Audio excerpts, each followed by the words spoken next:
to all. I am Shiva Vijay. I am from Emmanuel Resser College of Nursing. Today we are discuss about the topic what is enema. A solution introduced into the rectum and sigmoid colon. Its function is to remove fecus and flatus.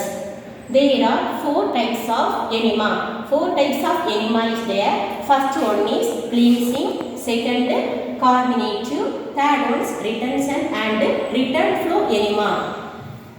Next, the content of the intestine, the enema part of small intestine, ascending colon, ileocecum appendix, transverse colon, descending colon, sigmoid colon, rectum and anus.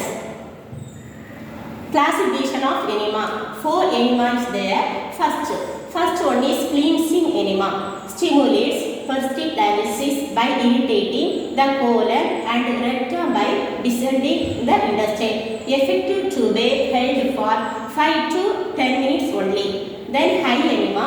To clean the colon as much as possible, 1 liter of solution is added. Low enema. To clean the rectum and sigmoid colon only, 0.5 liter solution is added. Then can be used enema solution.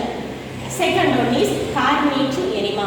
Primarily given to expel flatus, solution is instilled into the rectum to release gas which disturbs the rectum and colon, thus stimulating peristalsis. Usually 60 to 180 ml of fluid is instilled the enema.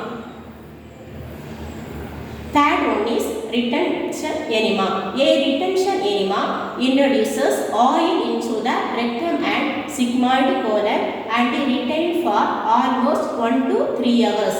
Next, softens the fecus and lubricate the rectum and anal canal. Fourth one is return flow enema, referred to as Harris flush colonic irrigation, used to expel flatus, alternating flow of 100 to 200 ml of fluid into and out of the large intestines, stimulates peristalsis and expulsion of fecuses. Thank you.